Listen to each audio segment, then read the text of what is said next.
Morning, everyone. It seems way too early in the year to be doing this. I need to sit back. Okay, so usually we have a projector or something here, so I'm kind of going freestyle.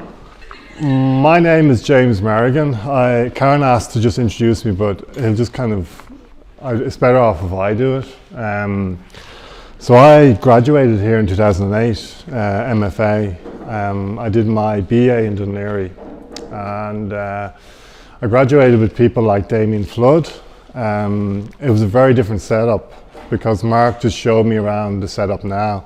The MFA was separate to the BA, and we were down in this kind of old building down that road, you know, where all the junkies are, like down there in the middle of this basement area. And we did feel separate to the rest of the college, but that kind of was good looking back on it. When I went to Dún Laoghaire, it was very formalist. It was very much about making stuff. And that was fine, and it was really good, and I wouldn't change the trajectory of my education from Dún Laoghaire to here, because when I came into the city, it was very different. It was very much about discursivity, what's happening here, talking about painting and talking about art. Whereas in Dún Laoghaire, it wasn't so much that, it was about how you made things. So it was a good balance, because I came in here, I knew how to make stuff. I was quite comfortable with what I made. But I did come in here to paint, which was, I promised in the interview that I would paint. And I didn't in the end. I kind of went away from painting because I found it very difficult. It's like what Roland Barthes says, to find an image that suited my desire through painting. So I found other objects to do that. Now, there's always been a painterly equation within the installation work I made at that time, and it was video as well, but I found that I was looser outside of painting. And I also had a kind of a critical temperament. I liked discursivity. I think it's really good what Carol and Keane are doing here, and others in the group. They're kind of bringing out this discursivity, which seems to, in some strange way, migrate into painting for some reason. And I critiqued this. I put a post on Instagram about criticizing how painting is. It's always about talking about painting rather than doing it. And we don't talk as much about other practices. And in a sense, you know, when I reflect on that comment, other practices lean into discursivity much easier. Reviews are written on them a lot more. They're not just promotional reviews that you get with painting a lot of the time, or descriptive reviews of the paintings. They're much more discursive in a sense, in a social space. You know, they're talking about society. So what's painting doing in this society? Like, it's very individualistic. It's very, what I would say, hermetic. It's the kind of individual in the studio making paintings. So, and especially when you leave here, it is that. Here it's like, it's great to see loads of painters together, and it's kind of interesting what Mark was saying, that, you know, the BA is merged with the MFA now, and you just see loads of painting. I was slagging Mark about the little office in the back. It looks like Liam Gillick installation, where it's very administrational, the little folders and stuff, and I kind of like, ooh. That scares me when I come into a space like this, the educational institution, because there is a lot of administration. And that follows you afterwards when you go for funding and stuff. You have to have this language around painting.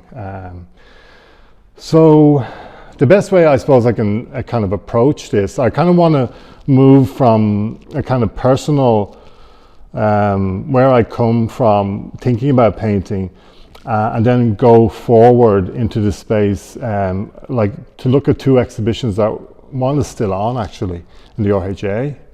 That the Thing in Itself exhibition, and then there was an exhibition that just ended, Ciara Roche's exhibition in the Ashford Gallery, which is the kind of commercial space of the RHA. So I just want to go towards those two exhibitions for bad and good reasons, but because I've been, like, for the last week, because I was running up to this, I started to review some of the stuff I've written and some of the books I've looked at in terms of painting. And a lot of my books on my bookshelf are Sternberg Press. And it's Isabel Graw, it's Marilyn Carpenter, it's this kind of strange discursivity that's quite, what I would say is kind of institutional critique or art market critique, okay? So they paint and they're reflecting on painting's position in the art market, and they're also painting, but they're using that as a foil to paint, you know?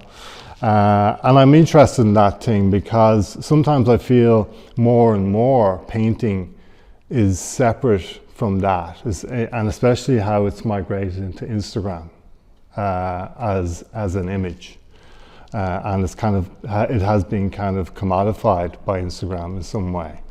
And I come from a generation that, you know, experienced painting first in books, and then I experienced it in galleries. That was it. I didn't have any other images outside of that. So there was a physicality to paint that I really appreciate.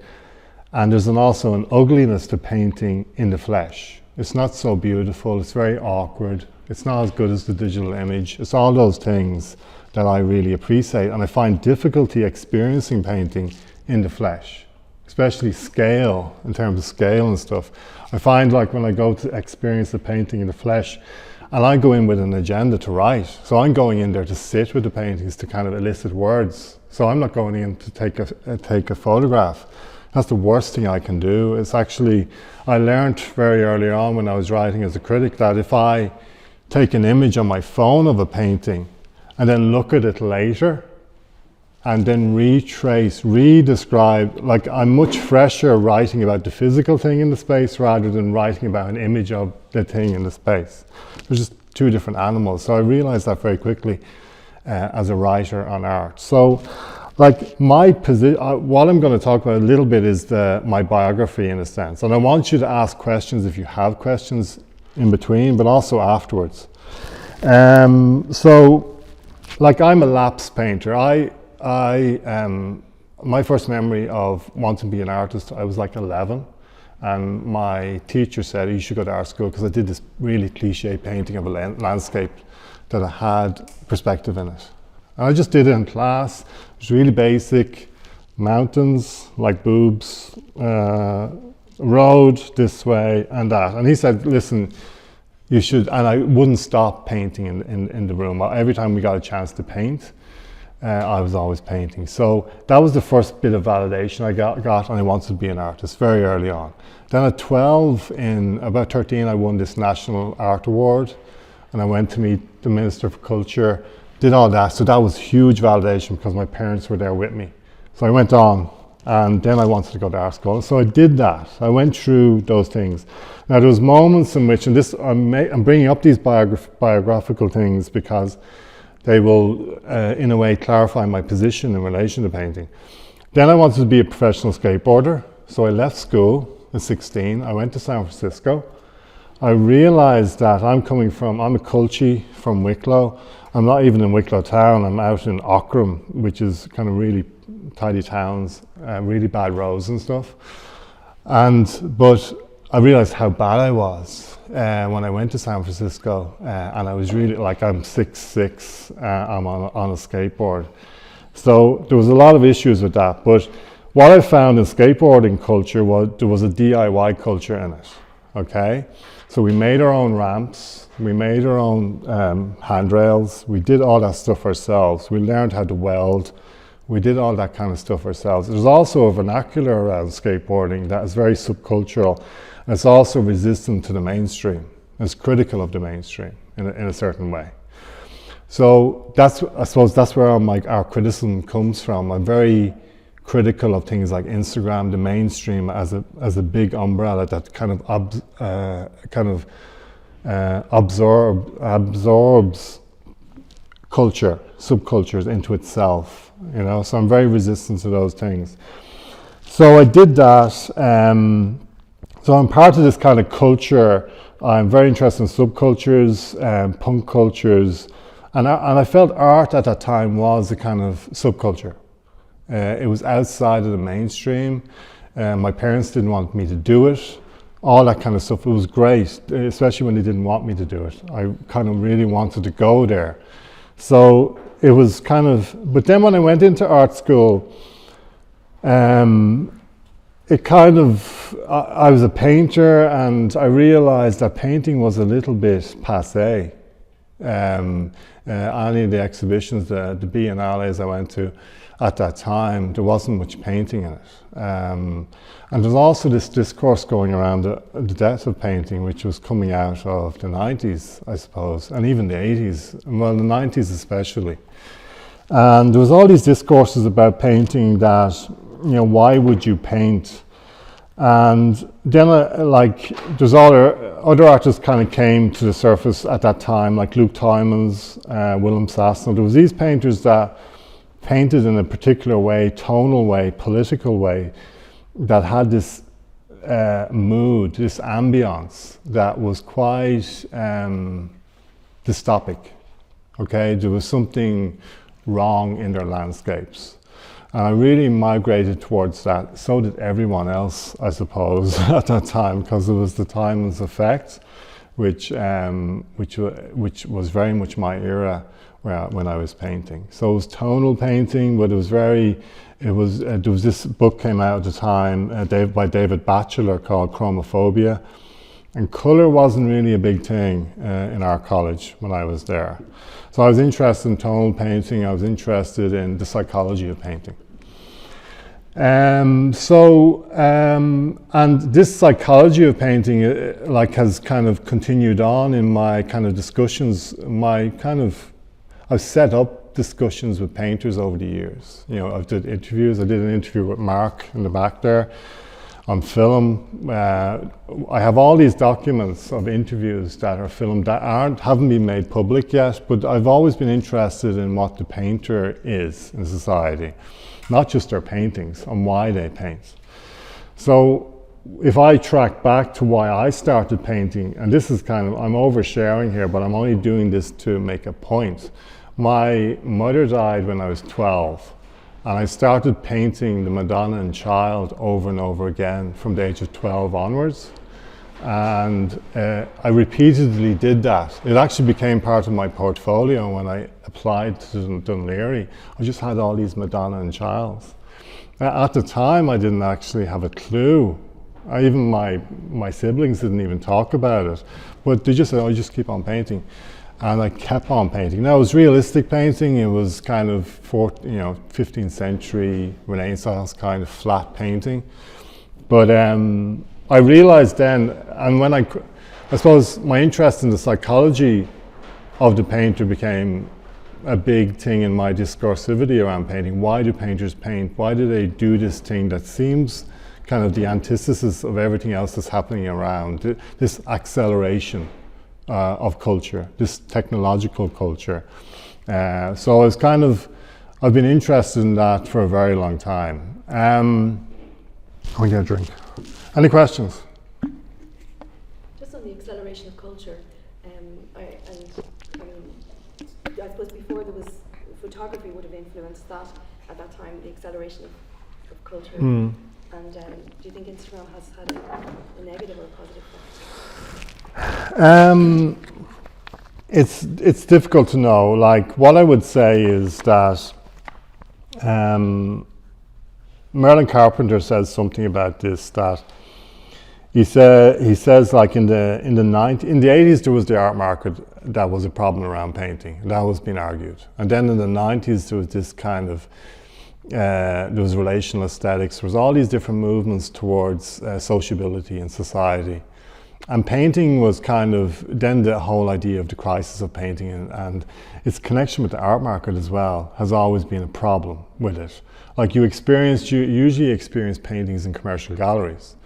And there's always this kind of thing that's this shadow floating over painting, that it is an object on a wall. And it's something that people come to see. They see it in isolation, so they relate, especially if there's a body of work, they say, oh, well, I like that painting. I don't really like that one. And they kind of individuate each painting you know, and they compare and contrast. They don't see it as a kind of discursive animal like an installation, video installation. You don't see it as this here where there's things kind of bouncing off each other. They see them as objects as such. Not just lay people that come to a space, artists themselves do. Like I know an artist an artist friend of mine, he's always criticizing me because now we're good friends and we can be critical with each other, but he's always criticizing me in terms of I can't see painting by itself as one thing. I have to go and experience painting as a suite, you know, and even the institution that it's in comes into question, the setting. There's a quote, I have it here, there's a quote by two psychoanalysts, psychoanalyst philosophers, Jean Laplanche and Jean-Bertrand Pontalis, and they state this: the fantasy is not the object of desire, okay, but it's setting. So what they mean is that in psychoanalytic theory, the object of desire is the thing that's always out of reach. It's something that we desire, but we either put up obstacles towards it or whatever to not reach it, but it's always on the horizon. That's will, that's desire, that's kind of ambition to reach this thing. Now, if we reach it, of course, we're going to substitute it for another desire, and that either graduates or it kind of is repressed or something like that. So what I like about this quote is that the object of desire is the setting rather than the object. So I find that the setting of a body or a suite of paintings, like even here, this exhibition in Kevin Kavanagh Gallery, or in the Douglas Hyde, or the RHA, just the same work, just changes dramatically. You know, even experiencing it here at 10 o'clock in the morning, the light in here, everything changes.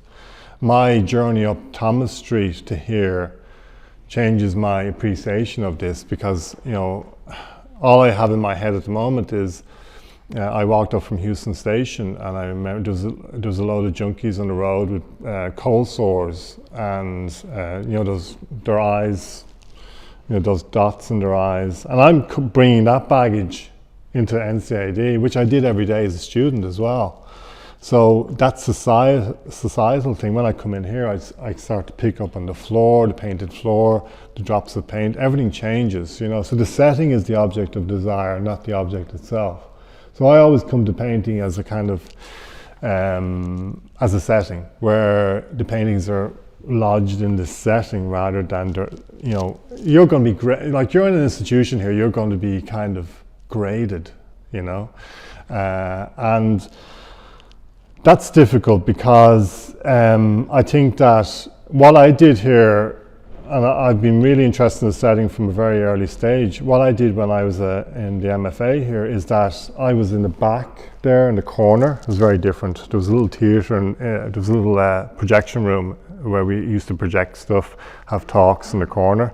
That's where you have that's the Liam Gilles space there.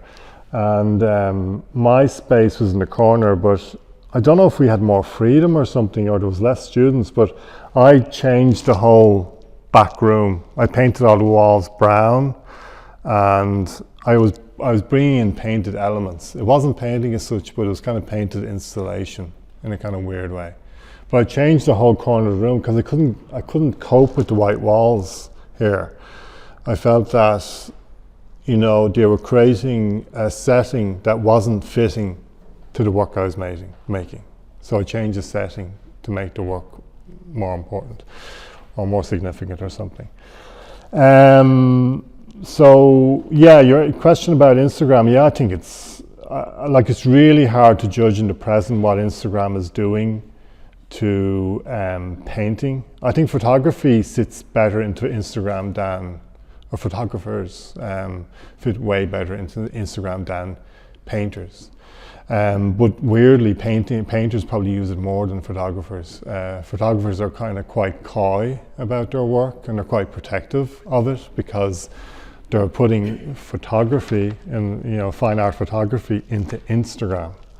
whereas painters are just shoving it in. And it kind of, for me, as someone who appreciates painting and loves painting from the outside, like it's like what, Barry Schwabsky says about painting sitting beside itself, that I kind of like to sit beside painting and try and see it from outside of that. And I know you as painters, when I was painting and I came to NCAD to paint, finding a subject was really difficult. And it was the thing that I regret most of all, in that I concentrated too much on the subject of painting, or what you could paint, what was deserving of painting, what image, all those things. I was always questioning what was valid, what was relevant.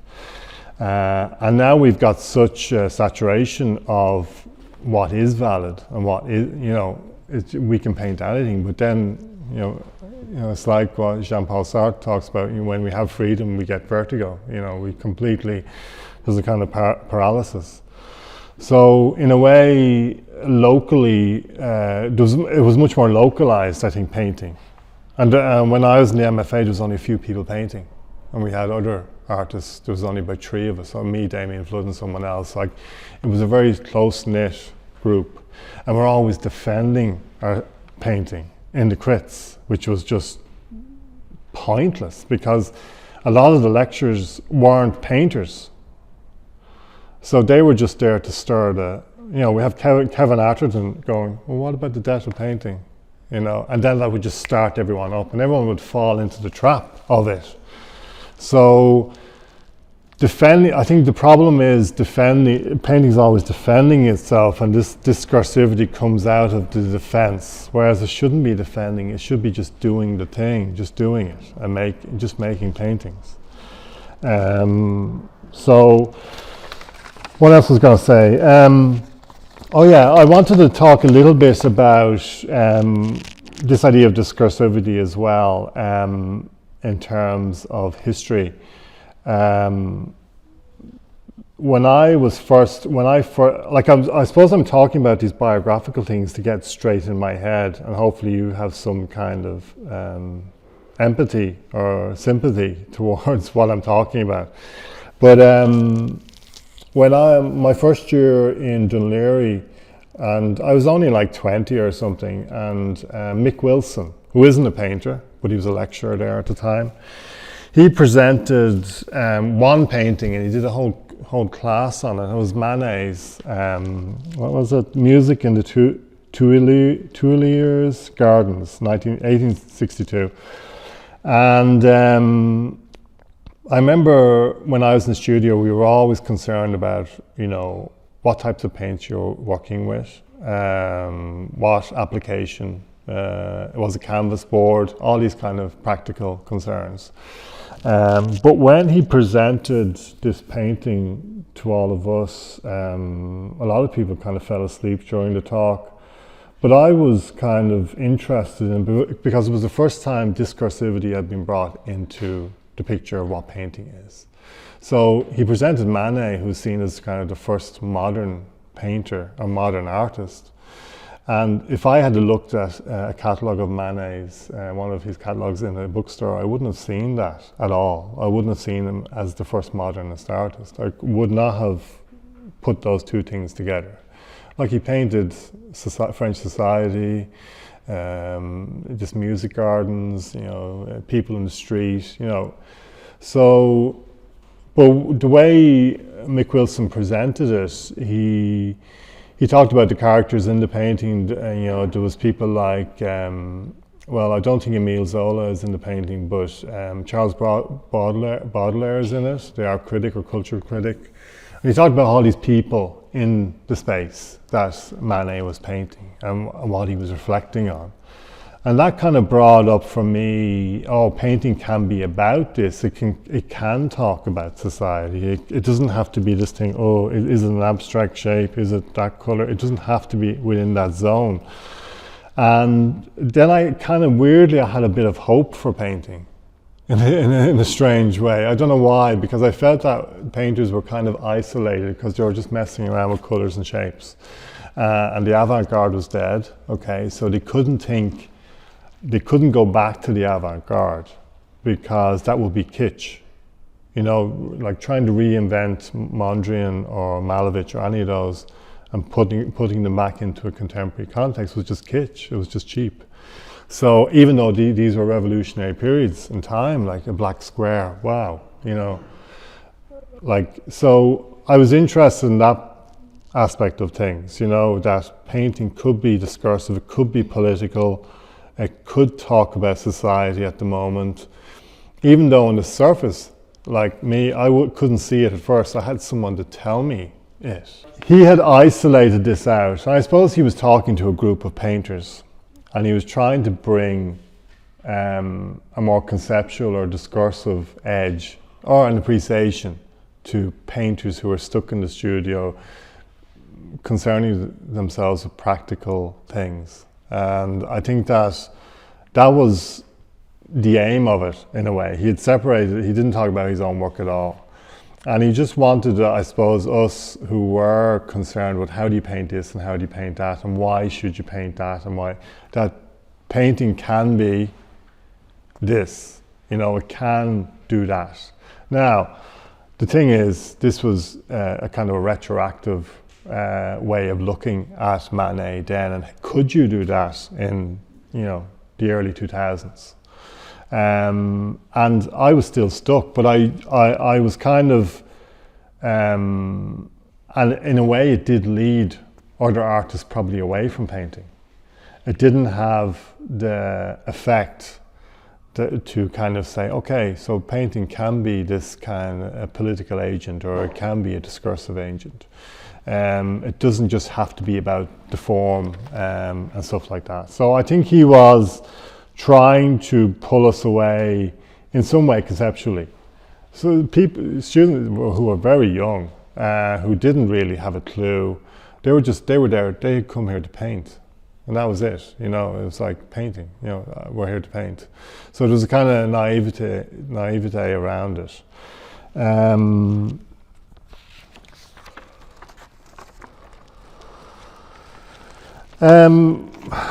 Like, I suppose I want to talk a little bit, like, what I've realized writing on painting over the last, you know, 10 years, I rarely do catalogue essays.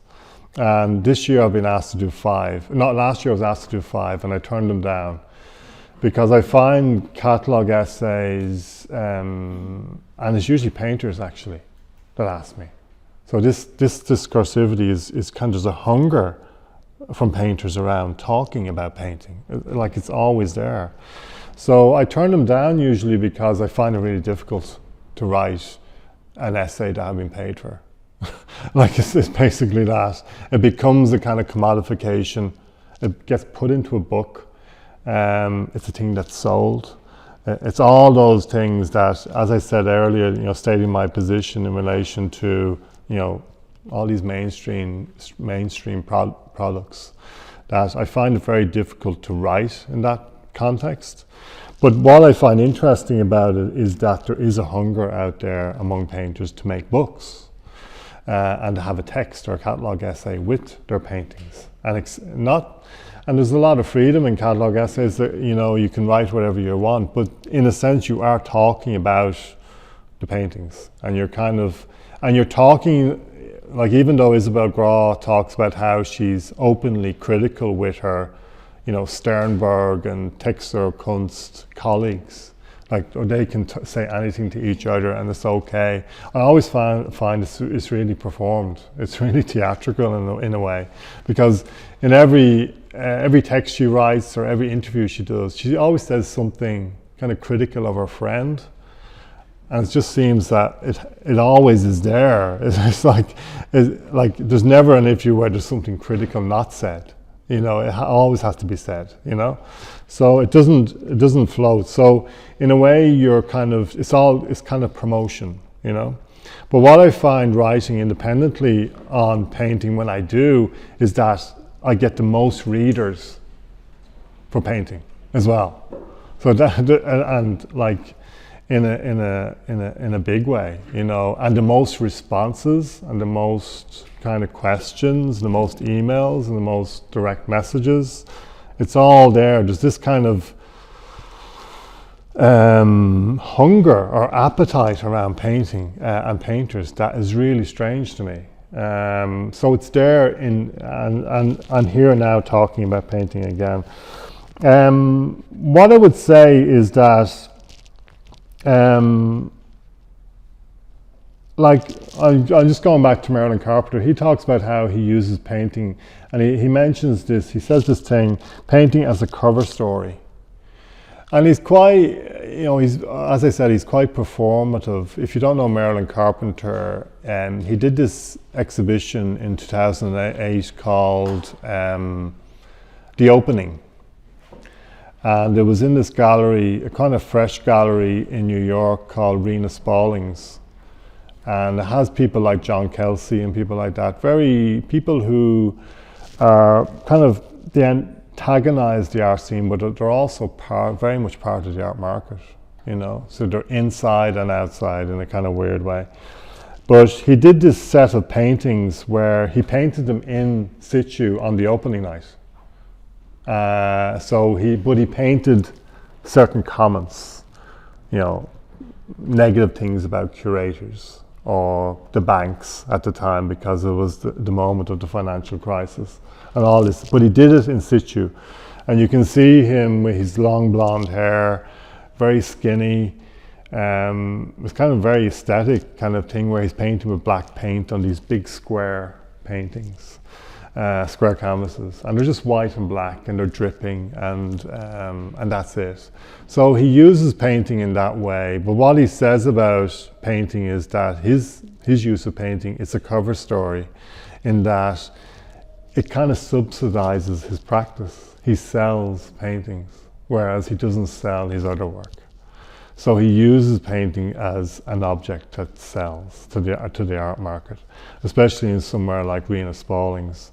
And there's a conversation that I came across in the last few weeks with this philosopher, Sylvain Lothringer, and this artist or writer, Cathy Acker. And it's from this book, Hannibal, My Father. It's a collection of texts by Cathy Acker and interviews. And Sylvain Lothringer, he died there last year. And he was really good, really brilliant philosopher, theorist, but he brought French philosophy to New York in the 1970s. And Cathy Acker even talks about this in the interview. She said that she had never come across it before until Sylvain had introduced her to it, and it opened up a whole new space. So there's people like Foucault, Deleuze, these kind of, even Lacan, you know, people like that at the time. And they have a really interesting conversation, and they say something like, so Sylvain, now this is very much nostalgia, but Sylvain says, it was a great time. Artists were showing their work to other artists. This was the 1970s. The outside world wasn't really involved. Painters were subsidizing the art world. He ends with that remark. So I thought that was really strange. And then Cathy Acker says, that was it. Sol LeWitt subsidized me. That's what happened. So what was happening at that time in the late 70s was a lot of artists who were with galleries, they were painters. And what they were doing was they were introducing these other artists who were out on the periphery. They were making kind of absurd, abstract work. They were inviting them into this space, but the painters were the gatekeepers in a kind of weird way. And that's what happened in this. That's what he means by painting was subsidizing. It also was keeping the art world moving. And then when you move into the 1980s, you get the art market. As this, you know, the art market boom, you know, so you have people like Julian Schnabel, people like that, even Jean-Michel Basquiat, all these kind of artists who are very much pulled into the art market.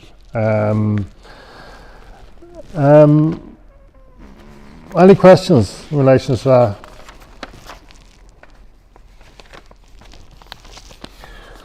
Okay, I'm going to read something here. It's only a paragraph, but it's about the RHA exhibition that's on at the moment, in and of itself, abstraction in the age of images. Has everyone seen this?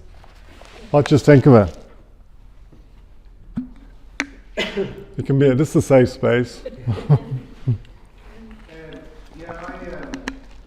wondered about the question of abstraction, Yeah. whether or not it's possible actually to conceive of anything as abstract in that way. I think if we put philosophy aside, yeah, we can. But I think if we bring philosophy in, we can't. So I think we should just put philosophy aside for a minute, and then we can see it as abstract. I think I know where it's coming from. Like, it comes from the in and of itself comes from Immanuel Kant. The noumenal world versus the phenomenological world. So the noumenal world is, and it's always hard to explain this, but the noumenal world is the objects themselves outside of time, space, and causality. So we bring time, space, and causality because we're phenomenons. And we look through the world because we're moving through space and we're moving through time. And we're causing things to happen. I'm shifting the chair. Without me, this object just stays as it is. So people like Immanuel Kant and Arthur Schopenhauer believed that there's a world outside of us, outside the subject, and it was a world of objects. And in relation to painting, it's a fascinating thing, because, as I was saying earlier, this idea of this object by itself has all this subjectivity within it. That's interesting as a thing, But I'll just read this. And I found this show, I really didn't like it when I was in the space. I disliked it so much that I kept on coming back to it, I liked Ciara Roach, but I liked it. I liked Ciara Roach down in the Ashford Gallery. It was fine, it was interesting. It brought up interesting things, references, all that stuff. It was very subject. There was lots of subjects that we could reference. I brought a group of students to Ciara Roach's show, and the majority liked it. They didn't really know what to say about the big abstract show. They liked bits and pieces of it. They liked certain things in it. As we're talking about this idea of good. I like that one over there, and I like that one there, But it wasn't discursive in the same way as Ciara Roach's was, because she was bringing loads of things to it. All these references, Mulholland Drive. All these films, kind of Lynchian films. Then there was that Krasinski song from Drive soundtrack, Night Call. There's all this kind of stuff coming into it, and I liked it, and I was thinking about Drive, the film, and I was thinking about David Lynch. And I was thinking about America, and I was thinking about lots of things, the uncanny, different things, So it was good. And then there was that kind of vampiric painting of the reflection. So I thought it was good. But this is something I wrote. It's only a paragraph, so stay with me for a second. There's something odd about the exhibition in and of itself, abstraction in the age of images at the RHA, that I can't quite shake. I didn't publish this, I just wrote this down. It could be a survey of 20th century abstraction. But here we are in 2022, the more and more of the same, which sounds harsh, but I'll explain what I mean. Although intergenerational, so it was of different generations, artists ranging in age from their 20s to 70s, The paintings sit in that pocket of avant-garde space that is no more. Make it new, the modernist said. So the modernist said, make it new. We need something new. The avant-garde, it always had to be new. Until postmodernism said, make it new by recycling the old as new. When I was in art college in Dunleary, I was asked to write an essay on postmodernism. I didn't have a clue. I thought at the time I did, and I really didn't know what that was. A lot of people didn't. There's lots of memes online talking about postmodernism and talking about Leotard and all this, and just saying it's just rubbish, it's nuts. But I think that's one way of looking at it, is this idea of recycling the old as new. But then that kind of emerges in the kitsch again. So the end of the manifesto. So people like, when I was in art college, I was reading these manifestos by people like Mondrian for painting. This is painting. Mondrian said, this is painting. Like he had this phrase, tragic plastic. He called all his paintings tragic plastic, okay? But it was removed from subject. He didn't mean the plastic was tragic. He was criticizing that there was no subjectivity. Mondrian was kind of like, he's kind of hands off from the subject. So it's this shift in time that torments me as a viewer. It brings up the problem of postmodernism itself as a moment that regurgitates the past in the present with kitsch results.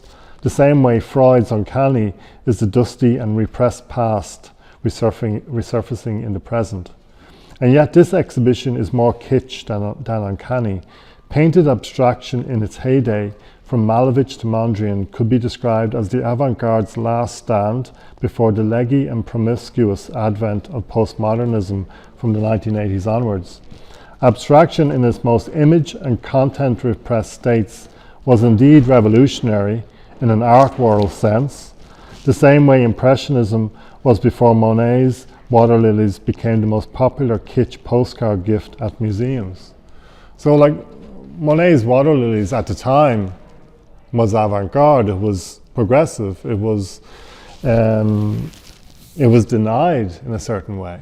But now it's become the most popular postcard you can get in museums.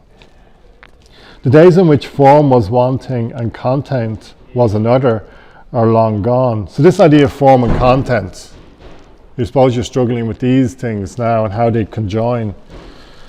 Zizek tells us Freud came up with a clever but paradoxical idea about form and content in relation to the dream. He said that the parts that the dreamer cannot fully recollect are part of the form of the dream. So this is hard to describe, but I love Zizek because he brings in all these irresolvable paradoxes. But what he says when the dreamer comes to analysis and says something, says, "Oh, I dreamt this last night, but I forget this part. This part I can't remember." It's not that they're forgetting it. That's the forgetting is the form of it. That bit that's forgotten is part of it. It's just a veil. It's a kind of. So I like it in terms of art. There's always a missing part in art. It's not fully formed, but the form fills in the content in some kind of weird way. So they're conjoined in a way.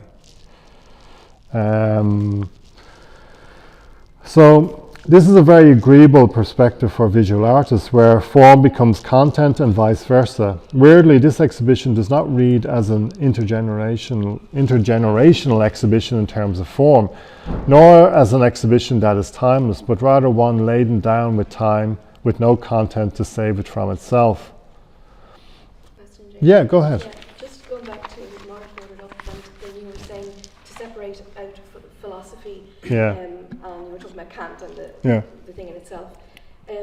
So with regard to the exhibition, so I went to it a few times myself just to feel if I'd missed anything, as in like, and I was just wondering if it's possible ever to separate out the philosophical in terms of it's always ending up being a subjective, experiential thing, and in the end, even if it starts out as objective reality, objective objects. And I felt as a whole, it didn't work for me at all in terms of exactly what you're saying. There's no discourse thing, but I'm just wondering if the aim of it, if the curatorial decisions actually had anything to do with the fact that it didn't fulfill its brief, which is the thing in itself, in of itself, as opposed to the works themselves, which they could be without names or without titles. They could have been from any era. They could have been from mid-century abstract expressionism, or they were mixture. I'm just wondering what you feel about that. If it's true, it could ever be. Yeah, like I suppose, like why I stated my position at the beginning was that, in terms of I like artists that take risks, that kind of in terms of the language.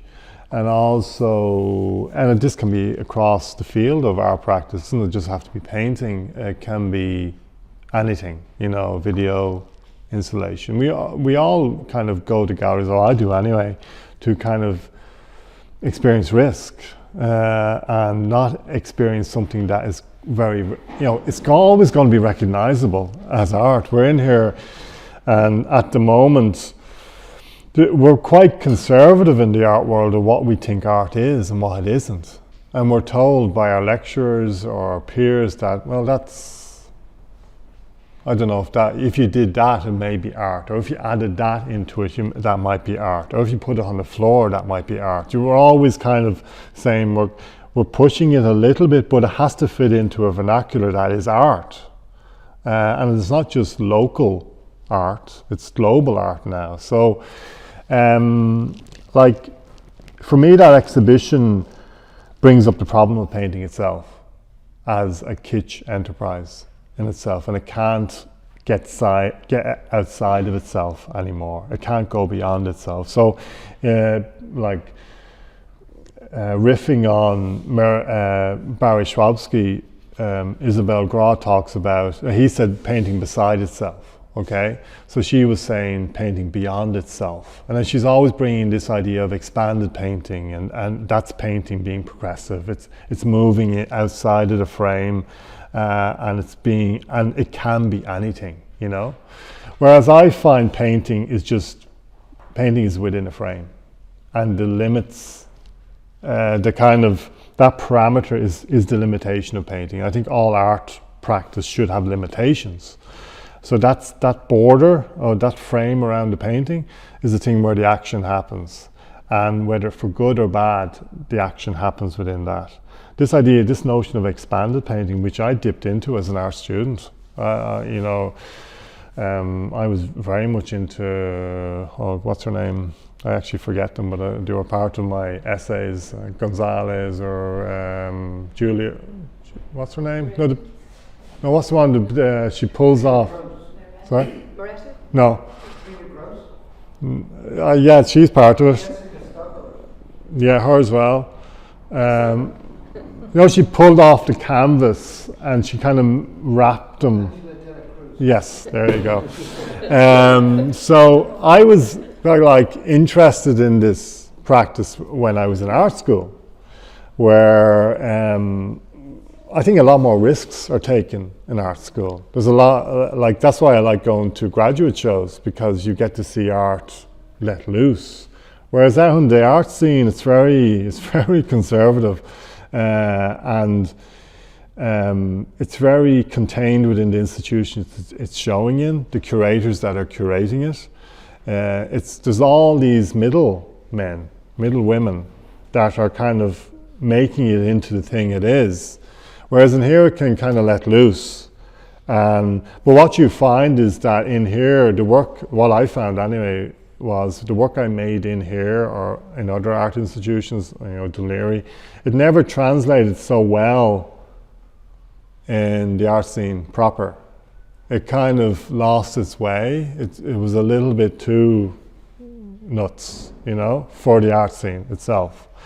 So you could never. That's why I was really disappointed in, because I did really well in art school. Go ahead. Can I ask a question about that? So the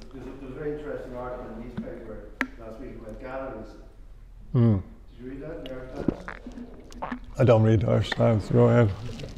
Anyway, it's online, but part of the thesis of the article was that artists in Ireland are supported by the Arts Council. Yes, yeah.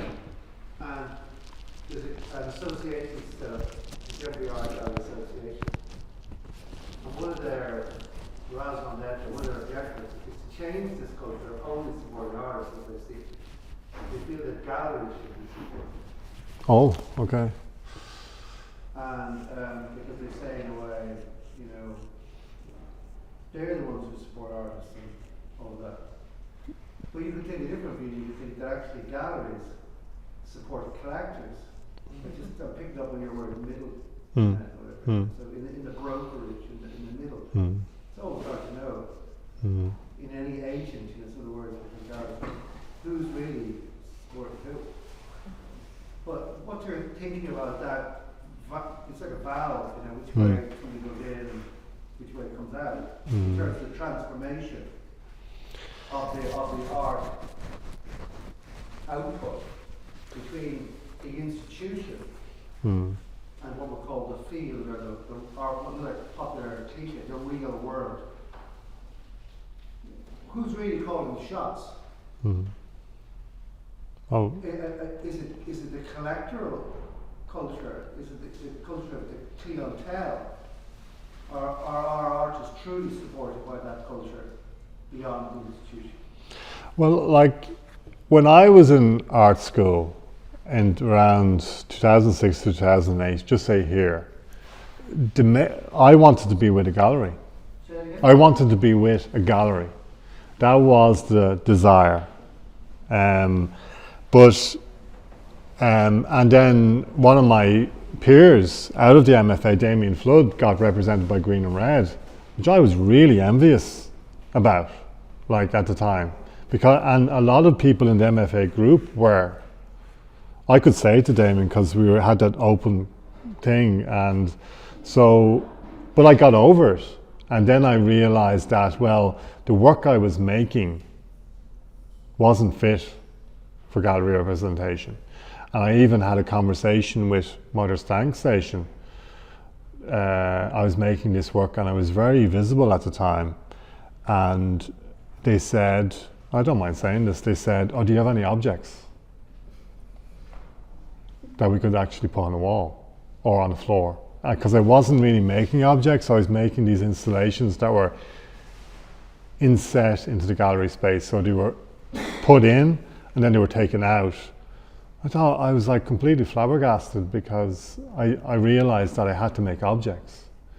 So based on your question, I think that galleries as such are, at the moment anyway, or what I've found is that they're outdated. Yeah, but my question is different. My question is, what really do galleries represent? Well, they represent clients, yes, right? Yeah. Are they there to support that?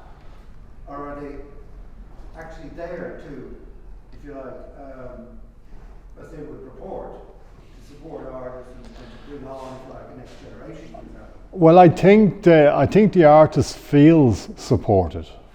Well, like when you get representation, it's like what Dave Hickey talks about this when he was he's an art critic, Dave Hickey.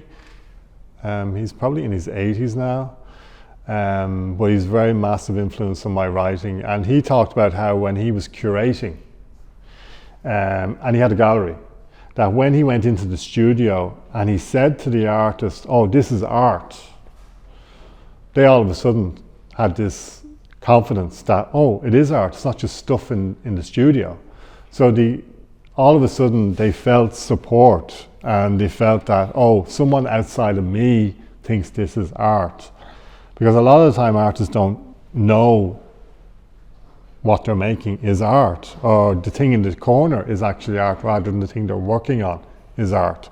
So it's kind of, I think that by default an artist feels supported when they get gallery representation. But I think overall, it's for it's not just for collectors or people who have excess money. It's also for the administration. It's for the curators, it's for the directors, it's for all that, admin, all that kind of stuff. Your Liam Gillick room up there, like all that stuff. That's going to be called a Liam Gillick room.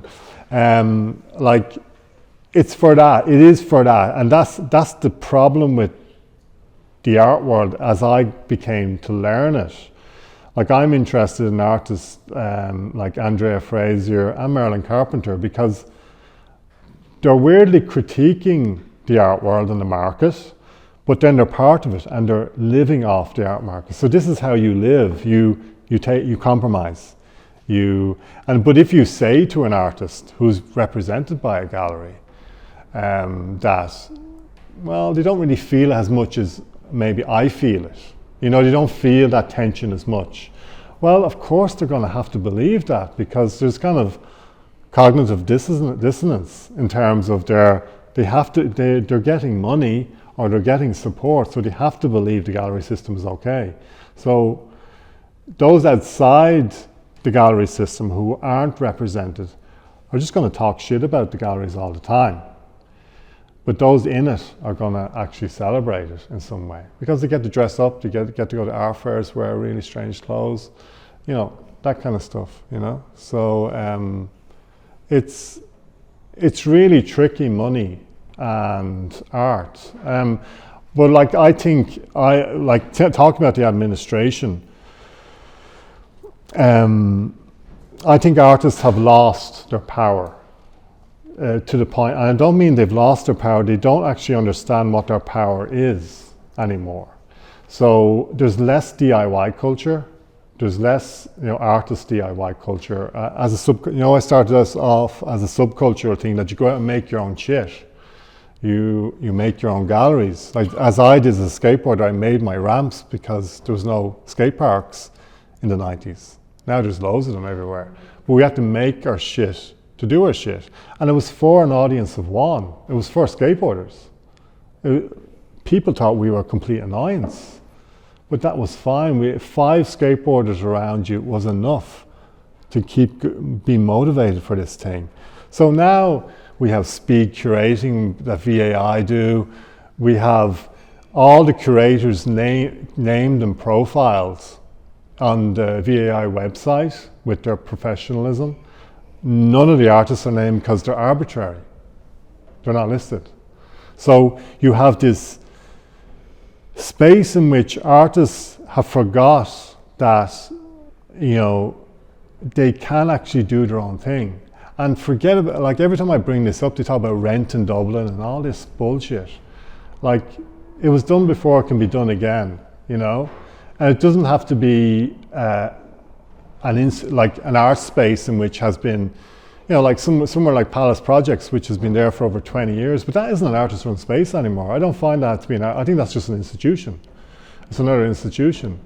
When I was in art school, there was loads of artist-run spaces, Monster Truck, The Joinery, This Is Not a Shop, Flat Pack Studios. There was about 10 spaces where artists could go and make work without thinking about galleries, collectors. That wasn't even in the picture, So I think artists have, you'll go to a workshop now after you come here and they'll say, oh, you have to contact this curator, or you have to send an email, you have to write it this way, So curators are, and all the other, and not just curators, but all the administration, that middle person line, that's what's controlling the art scene in a way, and not artists anymore, So you just don't get punk artists. You don't get artists that are just, messing shit up, that's, I suppose I've brought up, Marilyn Carpenter and that whole scene, but the Cologne art scene was fantastic because it had people like Kippenberger, Albert Oehlen, all these artists that were kind of just fecking with the system. Even in their paintings, they were just doing really dumb things as well. Like, I think dumbness is something that's lost. Everyone has to be sophisticated now about their practice, and as you're learning here, you have to use the right language. But I think it should be really dumb. Like, there's this documentary on Andy Warhol, and he's doing these Coke bottles. They're large Coke bottle prints. They're just in black and white. And he has 3 of them done. And he brings up his peers. He brings up 3 other artists. I think maybe Rauschenberg was there or something. But he brings them up. And he can't choose between the 3 bottles, which one to put out into the world. And I don't know which one. His peers say, oh yeah, go with that one. And he goes with that one. He puts it onto his peer group. And that's fantastic. But that kind of thing doesn't happen now. It's just, go ahead. Neil. I personally, though, I think that because we believe there's a system that we have to feed into it. Yeah. Whereas if you decide for yourself that you don't need to use arty language in order to get the grant, or you don't need to approach a curator in such and such a way, you do it in a natural, kind of approachable way or whatever, then I think which is what places like the Joinery and all did back 10 years ago, where you were like, oh right, these people are like me, and I can go in there and try things out or whatever. And I feel like if we don't allow as artists ourselves to be subsumed in a way into this almost, I think, an imaginary system, like the way with Instagram. Oh, I have to be on Instagram. I have to have thousands of followers. Well, who says? And why do we need to feel that? So, and if we kind of say, all right, I don't need to do that, then you are free to do that, to do whatever you want to do. So, and I don't believe that. I don't think that we have to use this formalized language or whatever. And I think I'd like to think that nowadays when I read catalog essays and stuff, that they're not so, full of this kind of art language, because we kind of come to a point where we go, hang on a second, what we're doing is playing to the hand of the gallery system or the critic or whatever. So rather than just kind of allowing it to do it our own way. So I do think there's a freedom in recognition that, as you're saying, like, well, hang on, that's a system, and we don't need to pander to it, but also it's okay to do it in my own way. You don't have to do it in such and such a way. Yeah, like, I agree with that. It's kind of like, it's a weird thing. Like, I've been around the block a lot. Okay, like when I came out of the MFA, I had like 9 solo shows in 2 years. And like, I was a visible artist, I was curating things, I was doing lots of different things. I was writing critically about my peers, which was terrifying. And I was in a kind of, but I knew I had to just make stuff and not think about it. So I'd write up a review in a day and just post it. There'd be no reflection on it, even though the next week I'd probably go, oh, I shouldn't have said that, or, So I think that, but I've also played the game. So I felt also that, the Dublin art scene is the art scene, it's the centre of the art scene. So I always felt that for the work to get out there, because there was no Instagram at the time, I suppose, for the work to get out there and the language to get out there, I had to play both sides a little bit. So I think that you can play outside the system. I think, like, there's artists out there that, there's this whole rural thing. There's the whole rural artist, or this whole rural movement. And these are a lot of artists that are dealing with the land, but it's just because they've been kind of pushed out. Now, there's a lot of currency in this rurality and all that kind of stuff. And the urban, in a way, is not on people's minds as much as it was. So the rural is something that's really coming out of this system. And I think that's been supported a lot. I think, like, I don't know how you feel, but do you want to be part of an art scene? That's another thing. Is there an art scene? Or is there little cliques within the art scene? Or do you feel part of an art scene? And I'm always wondering about that. Do you feel that there's a community? Is there an art community? Or is there, and the community sounds like, I don't like the word community because it's kind of very wholesome and holistic. I don't mean in that way. I kind of mean, I rather like clique better because it's more resistant, you know. So I'm just wondering, do you feel like you're part of an art scene, and how do you become part of that art scene? Do you get gallery representation? Do you get shows? You know, what is it? How does that happen? Do you live in the wrong place? Do you have to move to Dublin to be part of the art scene? And if you don't move to Dublin, does your work just become a rural practice? Go ahead. They organised Let's Talk About Painting. It was important when they articulated the idea that they invited people from different parts of the country. So I wonder if we want to talk about that a little bit. They were almost, because I was thinking, just in terms of what Gilles was saying about this either or thing, it become hard to see or do your own thing. And then I think, but there's also another very classic thing, which I think you were referring to, in terms of ideas of like Germany, maybe bad art movement, and that was actively antagonistic to the dominant scene. So that was left out. Here we have the scene, per se, and then we have this idea of just ignore the scene, almost. I don't understand it. And do your own scene. But of course, there's a classical which talk about, which is being actively antagonistic. To backhand feed you, for example. And then, so we're here in Dublin, so I thought that was interesting that we are here in Dublin and they were organising Let's Talk About Painting thing up in Emma. That's very okay. But then there was also this thing of, well, no, we won't invite just the regular thing. We want to be diverse and we want to make sure that we're inclusive in a way beyond that. So I just want to, in a way, I found out that it was kind of, in a way, a little bit subversive. And even the title, We've Got to Talk About Painting, I thought embodied the same antagonism. So I just wanted to put that back there. This is what art does. This is, like, as an art critic, the art world commodifies art criticism as well, you know. So it's kind of, not so much as it used to, but it does. It just doesn't share art criticism now. It just, if you, it's very funny when I write a positive review and a negative review, the institution will share the positive review, but they will not share, the same institution won't share the negative review. And it's not that I'm being mean-spirited or anything, I'm just writing something that's very personal, probably very personal, but like what you find is certain practice get commodified within, and they're commodified by curators.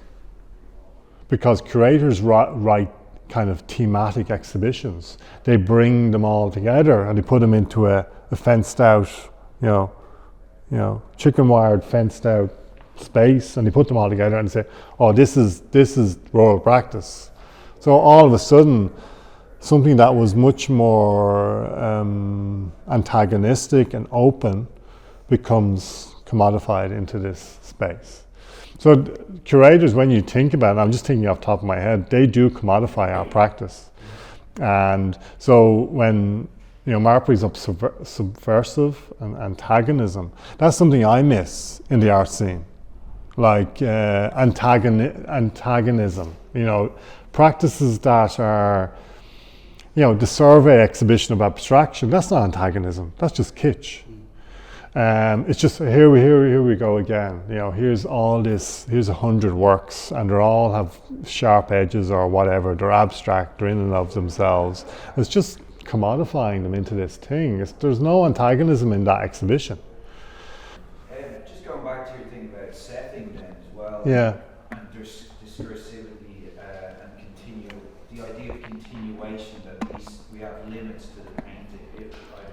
I guess talking specifically in relation to the RHA, do you think that then potentially the antagonism comes through the setting, or is there a sense of freedom that can be achieved through the setting, because like you kind of mentioned that earlier, you're seeing it as a whole, and Yeah. it's just like Yeah. if we're talking about being subsumed into a system in which maybe it sounds like we don't want to accept, and actually what I was trying to say earlier was an acceptance of the system, and therefore going, fine, it is that a recognition of and being able to then play into it in whatever way you want.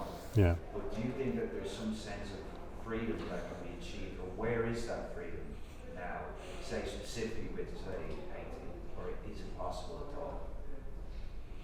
I think, like, as I said earlier, like, I think this space is good, a place to start, you know. It has its limitations because it's a grading system, you know, and there's loads of different things going on in here. There's, you know, lots of different things that will curtail that freedom because it's an institution, you know, it is an institution. So when you're in an institution, you're working for an institution, it's very hard to see the institution, you know, for what it is. And I'm not just saying NCID is a bad place, I'm saying all institutions are bad places. You know, that's basically it. So what I would say, and then you become institutionalized. We're all institutionalized in some way, you know. So so I think this is a free space. I think that, like, it's really in the psychology of the artists, really. It's kind of how they see themselves in the system, you know? Like, do they just see themselves as pawns in a kind of space in which, a director moves me here, a curator moves me here, a gallery moves me here, a gallerist names that price on the painting, you know, this chessboard. If they feel they're part of that, if they want to be part of that, that's fine. Some people desire that. Some artists desire that. They want this ring fence thing, this protective thing that will hold them in place. It's a very lonely space outside of an institution for the artist. It's really, and it's even as I said, this idea of freedom and the vertigo of freedom. I found it, like, when I finished my MFA, I was going to give up art altogether after 3 months. I couldn't go. I nearly had a breakdown because, first of all, Damien Flood got gallery representation. So I'm going, and I'm living in Auckram in the Wicklow Mountains. And so I had to become antagonistic. I had to write criticism. I wrote antagonistic art criticism. I made antagonistic work. I gravitated towards artists that were making antagonistic work. I fell in love with this artist on a field trip, Brock Enright. I screened a film of his in the Mermaid Arts Centre in 2011. And I found him fascinating because he was antagonistic. He went to this very Ivy League art school in New York. And for his MFA, he said these artists from Texas made the work. So he failed the MFA. He had no money, so he set up this company which kidnapped clients, abused fetishists, kidnapped them. He did for $2,500 a go, and like did stuff to them, abused them, you know, and then he filmed it. But when I saw his work, I saw the filmed abuses in the gallery. So he transposed that stuff outside of the institution into the gallery. And I felt that was antagonistic. There's also, he made a film where he's talking to the gallerist, and the gallerist is asking him, well, how much do I price the basketball with the shit on it? And he's going, I don't want to price this. You know, so the gallerist is going, I want to commodify this. It's a basketball with shit on it. And he's going, no, it's, you know, It's not. So it was really like that's I fell in love with, because I got brought back to the skateboard culture, which now the same as skateboard culture. You know, skateboard culture now is sponsored by Nike. So everything, it's not just, all cultures are being commodified. So it's really difficult to find a free space for art. I think, you know, it's like what that thing Peter Schwabsky said, you have to form a group. I love groups of artists coming together, like Berlin Opticians. That for me was antagonistic when it emerged, because it was art market, but it wasn't. It was delivered by a curator, but it wasn't. There was a group of artists, I didn't understand why they had come together, so I was kind of figuring that out, you know. So it was kind of antagonistic because it wasn't familiar. So there's been moments in which antagonism comes out, or subversion of the mainstream. But I think really, I hate talking about Instagram, but it does break down the appetite of the artist. So if you can show your work to loads of people online, like that, where's the appetite? You've no appetite then. Like, we had a hunger when we came out of our school, because geez, what are we going to do with this shit in our garages and our bedrooms? Like, there was a hunger. It was just sitting there in the space. There was nowhere to disseminate it at all. So you went out and you set up something to do it. And but it's just, that appetite is gone. Like I co-curate a space down in Gorey, and it's in a rural space. But it's in it's attached to an art school, and but we have found over the last 5 years, the audience numbers have just dropped. And there's just not this hunger. And then one person came up to me recently, or last year or something, and said, "Oh, I saw the exhibition." I said, "Oh, you went down?" "No, I saw it on Instagram." So they equated seeing it on Instagram with the real thing. And I was just really disappointed, because as an art critic, I post things on Instagram, but I don't look at stuff on Instagram generally, because I don't want it to spoil my appetite and spoil my first appreciation of the work, that I think is much more awkward in the gallery. You know, it's always disappointing in the gallery when you see a lovely digital image, when you see the painting. It's always disappointing, you know. Could I ask something? Yeah. Mr. John? I hope I can put it well. Yeah. On my meaning is that, Yeah. because it's kind of like something that I've always, I'm thinking about quite a lot, is that I wonder where, and okay, let's just use the title that was attributed to it, so we need to talk about painting, that title. Yeah. So I wonder whether we need to talk about what that would be, whether, should it be, like, it seems like painting, for painters who are making, they're not actually usually thinking about the commodification of it later, or whether they're going to get in or be rejected or accepted. If it's coming kind of from a place of, you know, you've read, you've thought about things, and you're working, very rarely is it, you're thinking about, you know, the end point on that. But I'm just wondering, and so from that alone, I think painting is, it's going to happen, whether it's framed in it's still happening. And I'm wondering, should the discourse be around, we need to talk about art critiquing, or we need to talk about curatorial services, or, you know, people, rather than painting, which actually, painting is not just a brush in the hand. I mean, it seems, you know, to kind of absorb quite a lot, and you used a word earlier, I can't remember, Keane, but like it takes into the fold a lot of the individual, the circumstances, the world they're living in. Like, if you go the sort of like experience of being in the world, and existentially as well, the human thing. I know it's a long kind of question, but I'm just wondering where the focus should be, because if art critiques, and I love your writing, by the way, but if art critiquing is what's setting the standard and the tone for the receptivity towards painting, then maybe that needs to shift as well. And maybe the individual, you know, critiques, and the collectively, maybe the mindset for curating, and art critiquing should possibly be where the focus is on the change. I'm just wondering, like it seems that painters don't have that same issue. A lot of painters don't. A lot of ones I talk to, they're they're not always happy with what they're doing, but that's a whole other, thing. Yeah, they need to do it. They need to paint. They have to. It's like it's compulsion or compelling thing that just wouldn't be the same without it. It's like having a calling or something. Sometimes, not always. Like, I suppose my bias is that I want painting to be cultural.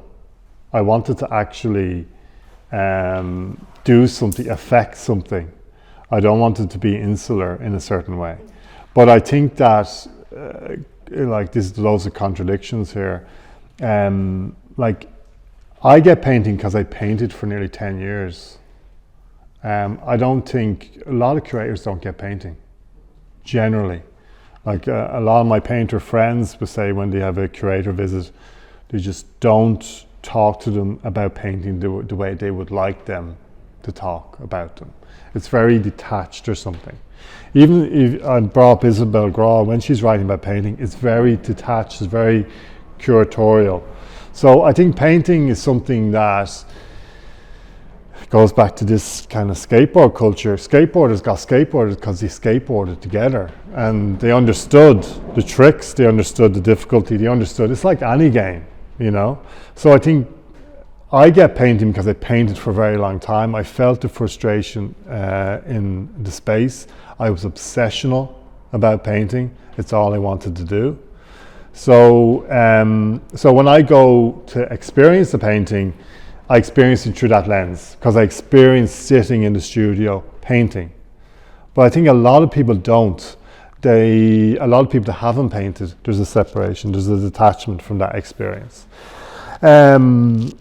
So that I would say, first of all, that I think painting should become more cultish. It should go against this thing where it should go beyond, it should be expanded. I think it should be more cultish. It should be less about objects and more about more paintings, like bodies of paintings that are doing lots of different things at once. There's no, in a kind of weird way, it's really difficult for me to give an answer to that because I always hope that the new painters that come out of institutions like that will have answers to that. That they're in the present tense, they're making the work. I come with all this baggage, serious baggage around painting, and I'm kind of, you find as you get older that you're completely out of the loop in terms of how people think about painting today. So I think that painting should kind of retreat away from things like Instagram. The painters should just retreat away from that space and find that hunger again in some form, the physical hunger to show work. There's issues though, when you think about things like, hang tough gallery, this is a serious commodification of painting, but there's a real celebration of it as well. So I find that really disheartening because I think, how do you go against that, and then this new thing of framing, more and more people love their walnut frames around their paintings. I'm finding all these things, all these distractions are taking away from the physical object of the painting itself. I love looking at the edge of a painting. It's one of my favorite things to do. It's a fetishistic thing. I love seeing the edge where there's a history on the side of it or something, So when you slam it, a lovely frame, I'm always going, oh, that's a nice frame. I was in the RHA and I was just looking at I had seen them on Instagram outside the frame. I thought they were interesting shapes, but I just couldn't get my eyes off the frame. I was kind of like, oh my gosh, so seductive, that frame. But that's really wrong place where my eyes are going. So I think things like hang tough, that's a serious problem, but it's been really celebrated. And what I found is that if you draw a line for artists, they will go up and meet it, but they won't cross it.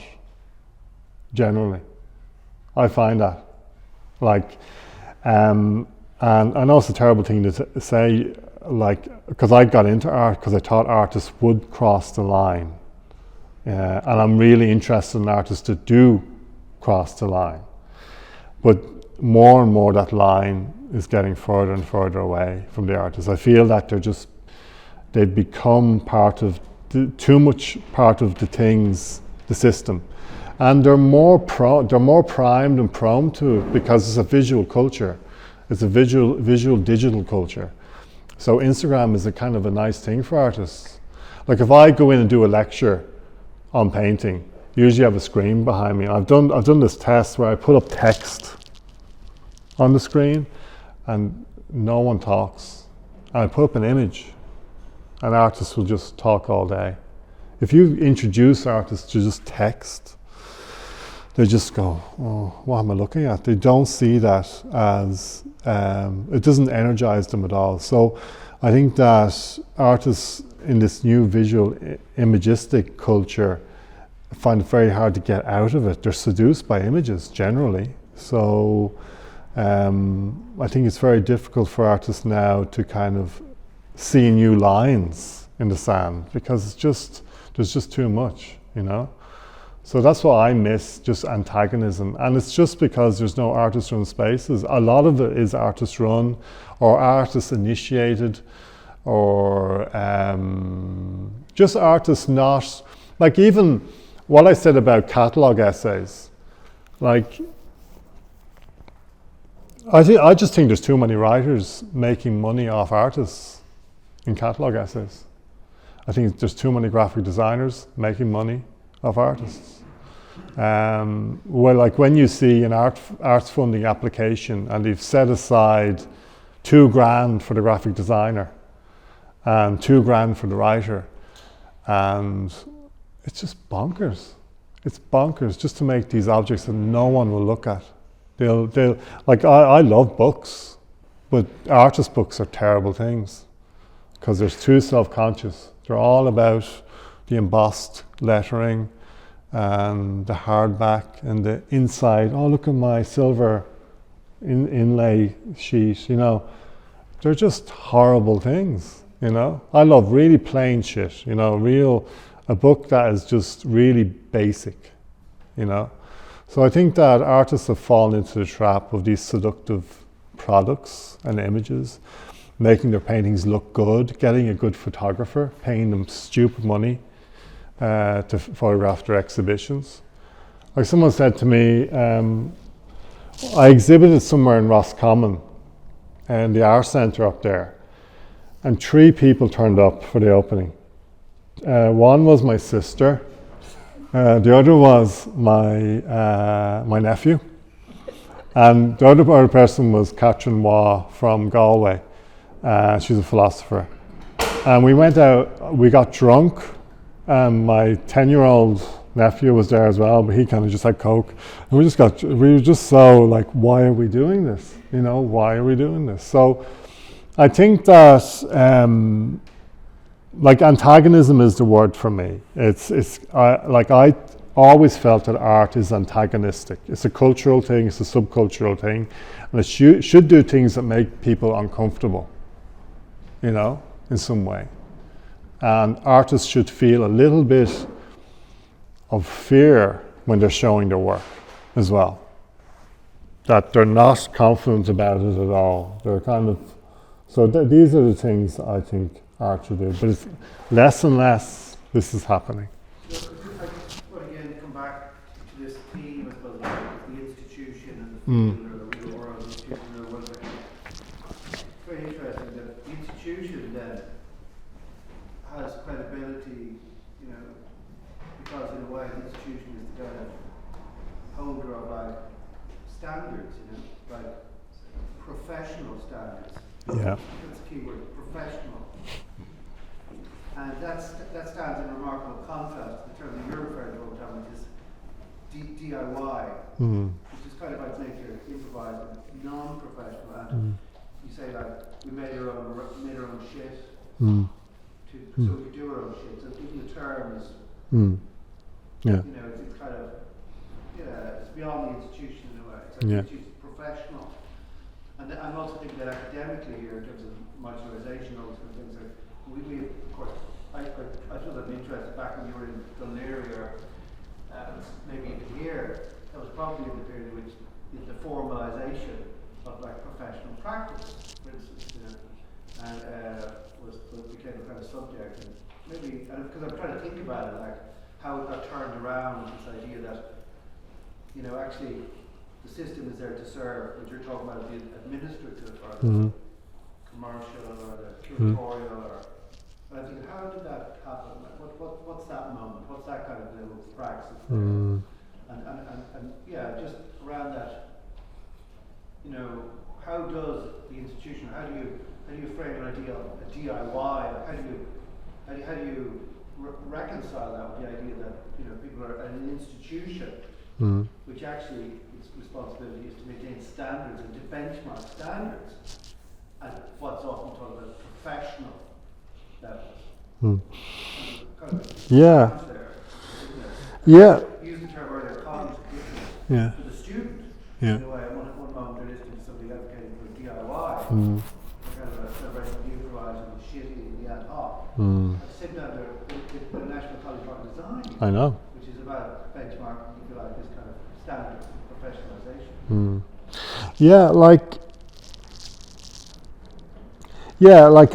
I'm very fearful of that word, professionalization. Like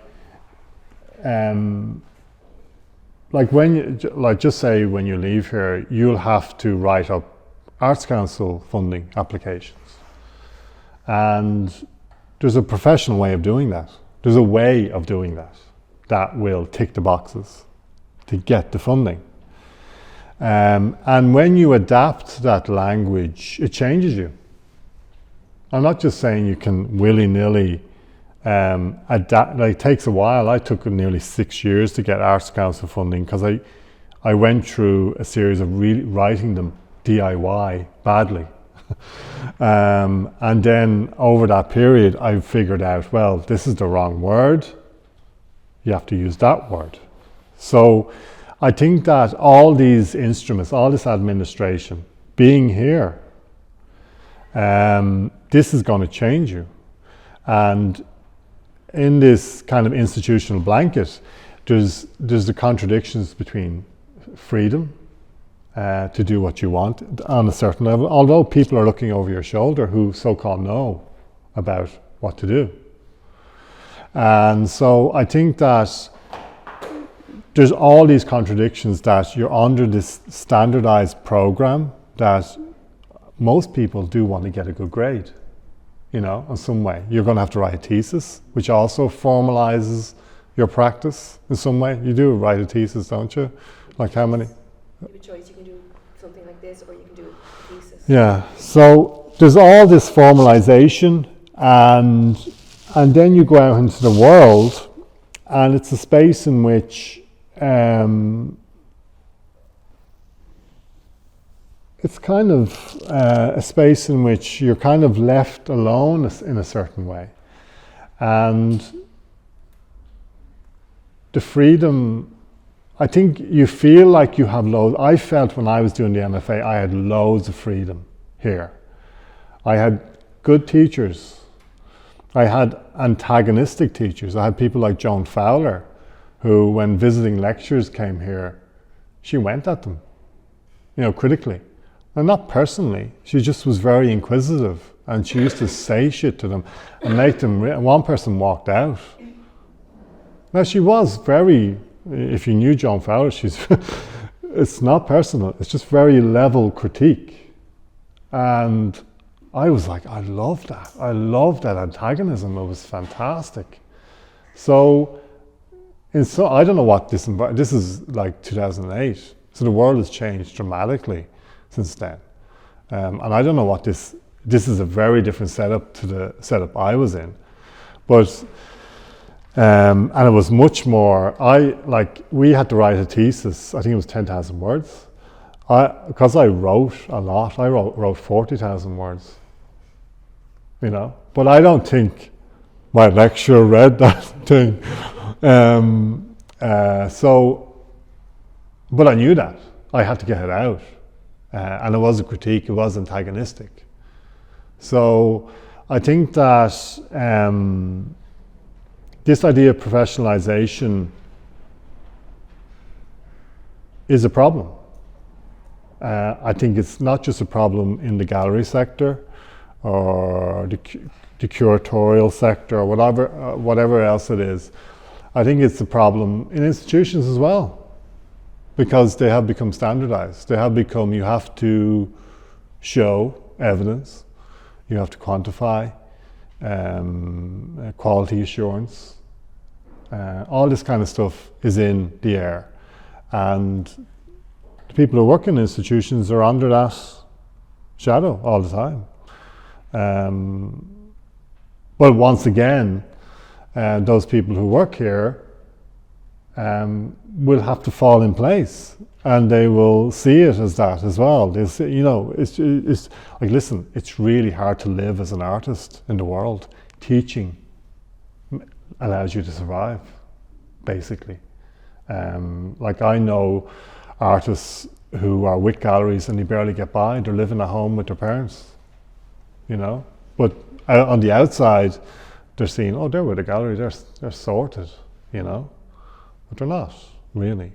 So, for me, for artists to really, I think the mindset has to be changed, and that artists have to, I don't want them to kind of go out into the rural place and just become outsiders. It's just strange, but the thing is, I think artists, I do want art as an art critic. I want art to be in the space of culture and to be presenting things as well. I'm not going down to West Cork to see someone out in a shed exhibiting their paintings. I just don't find it culturally exciting. They're not part of a kind of a bigger conversation, but I think the conversation in terms of painting is flattened out. It's very flat.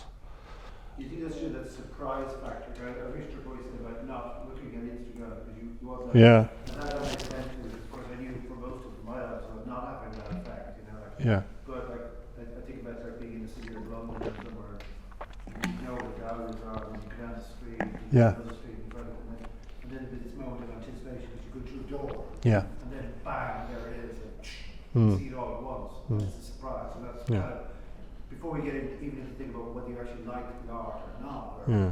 the quality or whether you really relate to it, there was also that moment of the surprise. Yeah. You know what you're going to get, Yeah. and you're in the space. Yeah. And yeah, I think that joke or something, that kind of effect is very interesting. Yeah, you can get that, like, if you go, like, this year I went to the Venice Biennale, and I came across paintings that stopped me. You know, and I kind of stumbled on them. I went, oh, geez, that's a weird language with that image. And I hadn't noticed this language before, and that excited me. It was kind of like, wow, like, and I didn't even take an image of it. I just experienced it as the thing itself, and that was really exciting. So I had hope then, but it was in this huge biennale that that one or two paintings just went, bam, you know, this is a new language. So I think there are. Are we numbed in a way? I mean, There's. Part of that process of are we numbed in some way? I kind of. We know everything before we've seen it. Yeah, I can't. See everything in reverse, and we're seeing everything after that. Yeah, like, I get excited when I see like paintings that have the primer showing through. That excites me. Like, something as simple as that. There's a Willem Sassel painting where he's painted this woman, the back of her head looking into the space, and the back of the neck just has primer. It's just the primer's left there. The rest is just, you know, he uses black a lot. And then at the side of her face, there's a tiny bit of shading, but it's just so raw. It's just really literal, raw canvas, raw painting. And you get that sometimes in German painting a lot. They'll just show up, they'll just slap it on. And there's not this, just over self-consciousness, filling up the edges, up to the edges.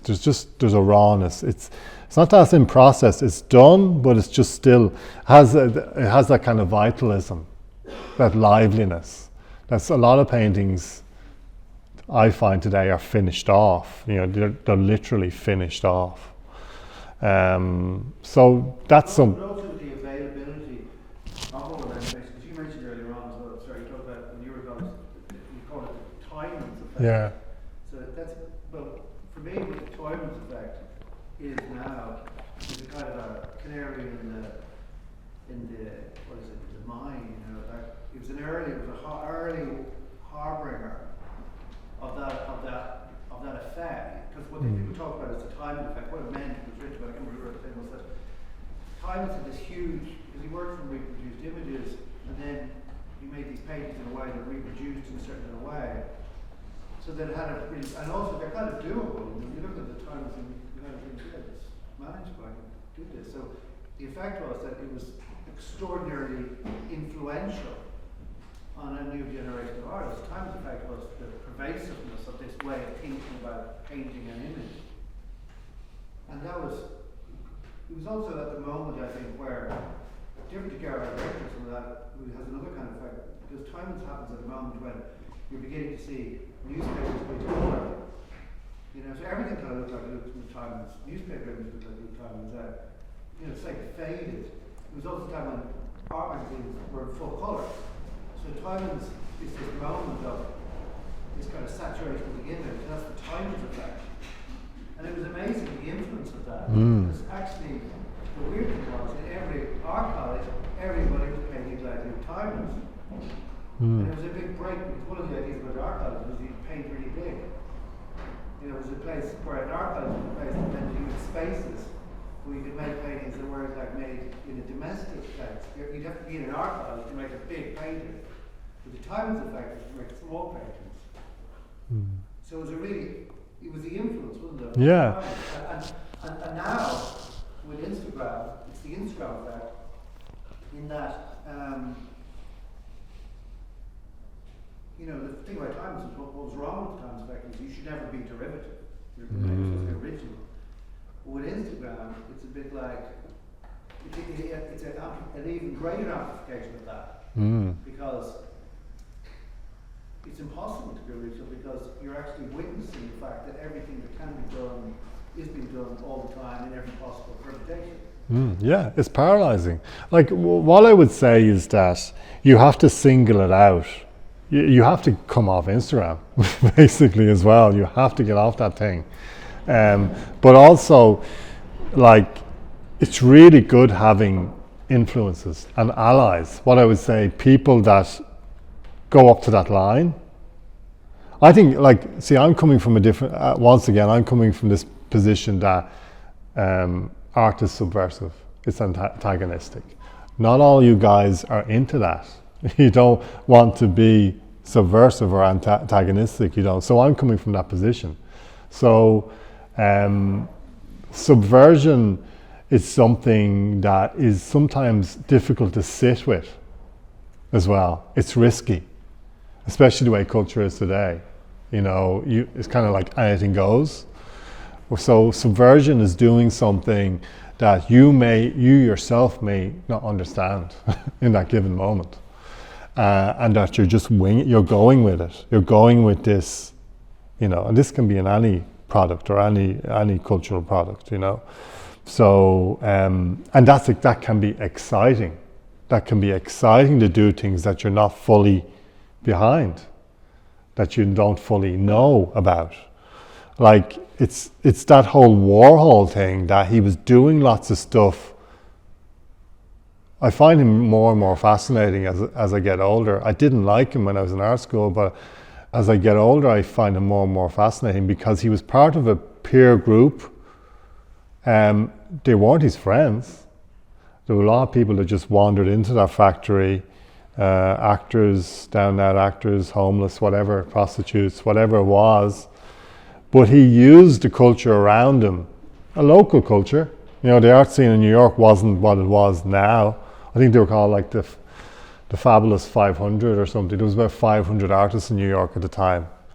And I think they used their peer group to push the art, and they were bouncing off each other. And they didn't, as Silver Lottringer, the outside world hadn't come in yet. Now, when the outside world comes in, that's the problem. It's here, it's arrived in the art scene. It arrived a long time ago. So when we have that other gaze on us, it's less potent. The potency of the antagonism is less. So I think that we're in a situation that I keep on, this idea of retreating away, pulling back, restating things, coming back into a space in which it's about artists rather than the administration. That's important. But I find it difficult. You need artists. I suppose you need, within these groups, you need an artist that is kind of pulling the strings, usually in these groups. Usually one at the top. And the artists kind of follow in. They set the line, I suppose. They set the line and then the artists follow. So there are rare moments in which these things happen. But I think we have to force something into play because it's becoming really boring and flat. Do you think it's cyclical, as in, not just cyclical as in 100 years, I mean in terms of a growth within a person's psyche, cyclical, as in that you reach a certain level of irritation and things change naturally, that within a system, I personally didn't feel it restrictive in any way in here, but then I wouldn't have allowed that in myself, in terms of how I think or whatever I would do, but I didn't feel I felt it progressive in a lot of ways at a level. And I was just wondering if that comes from an individual, that level of irritation will drive things, and people generally reach it at one stage or another. If they're doing creative things, they generally will reach it, whether they act on it or not is another thing. But and I'm wondering if what we're talking about is, what you're talking about is something that there's an urgency for it to happen, like it's petering your teeth, but that it is happening, as in even these conversations, like you can feel excited about the fact that things have to change. It's like it's already happening. I don't know, like in my time, I have to go in about 10 minutes. I have to catch a train.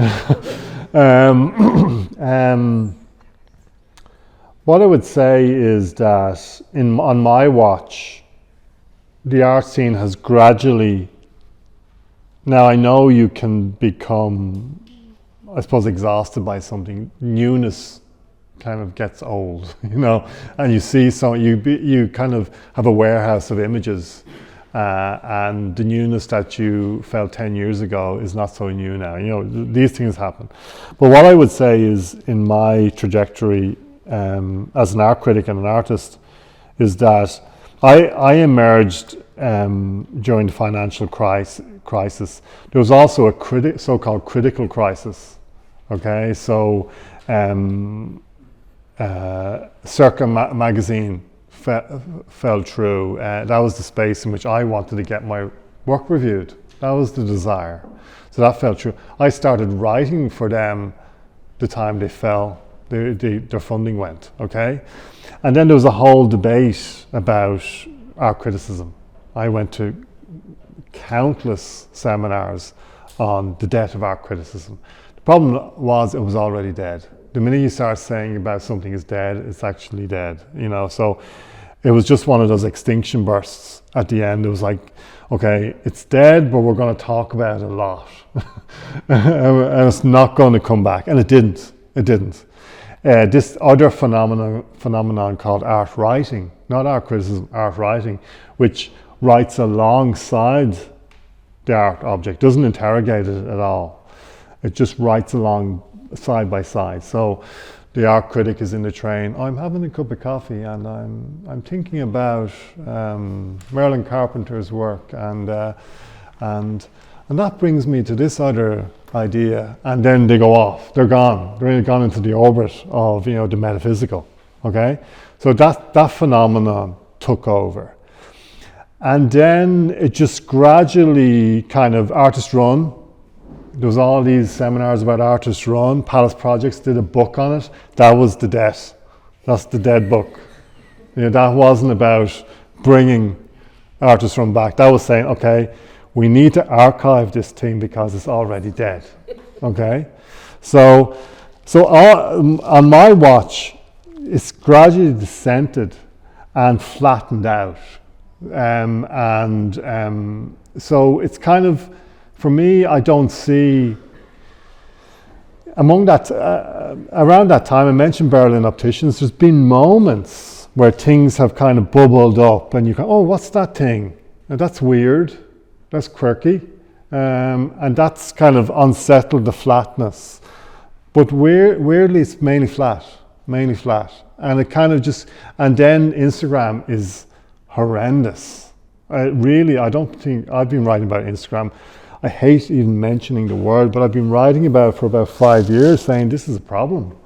And now it's an even bigger problem. I just see it as something that we cannot get rid of, So it's gradually descended into something that is very, and I suppose during COVID there was a problem where, the degree shows, they were something I really wanted to go see because they bubbled up a little bit and you could see things that may migrate into the art scene or other things that wouldn't, or you see things that would never migrate. Like the reason why I did a text art publication, because it's something I noticed in art schools, that you'd have a young artist writing diary entries or stuff.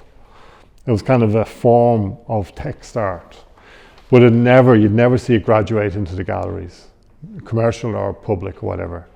So you got these moments in art school that things kind of bubbled over, But really, I see it as with Hang Tough, with all these kind of different things coming about. I think it can't get any worse. I'm only saying that to be antagonistic, but there's so it's kind of, yeah. But listen, yous are kind of coming out of MFA. I love doing the MFA. And what I would say is that I had a really hard time on the MFA. In my first year, I had nothing to show. So I didn't show anything. I painted my walls white.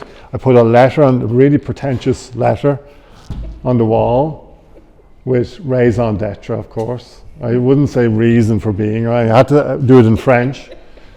And I wrote about how I couldn't make anything in the space. Now, when I did that, it was fine. Like the next year, I stopped making for 3 months, and then I made stuff that was good. It was actually really good. But so this is a space in which these things can happen or generate. But I'm going to be late for my train. All right. Thank you.